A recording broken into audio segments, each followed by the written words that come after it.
started my journey in Soda Springs, Idaho. Graduated from high school there, enlisted into the Army. So I was an active duty Army enlisted member, and I did that for 8.5 years.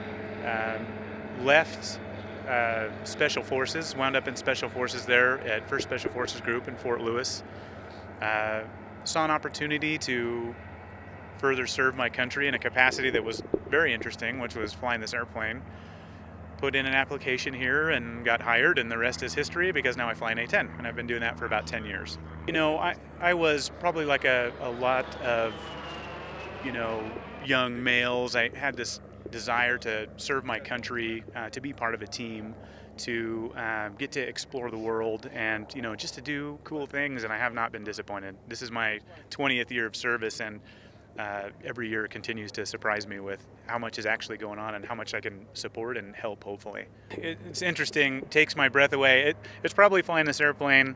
It's pretty remarkable how, once you're even 1 foot off the ground and we're off to fly our training missions, that all the stress goes away, and I can really just focus on the mission that we're in charge of doing out here, and doing it the best that we can, and the most economical way that we can, and the safest way that we can. So flying still is exhilarating, and it hasn't gotten old yet. So the first time I flew an A10 was pretty remarkable.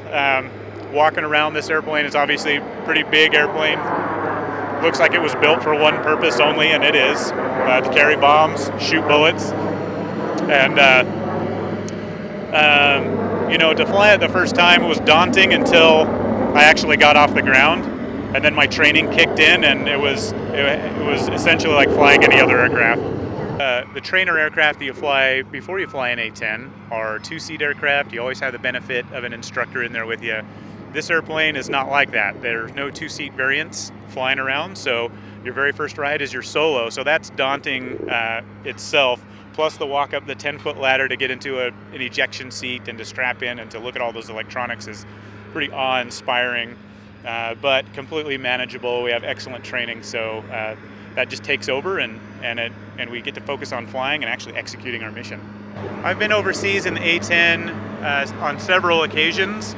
In a combat role, I've been overseas 3 times in the A10 for various deployments. Once to Iraq and twice to Afghanistan. The most recent one for me was 2012, augmenting another Air National Guard unit that needed some additional help. So I went with them. We deployed for a little over 4 months, and we were extremely busy supporting the folks on the ground as we were beginning the drawdown in Afghanistan and moving Army folks from their outposts or various outposts, to the center of Afghanistan, essentially, or the hub of our operation, which is Bagram Air Base.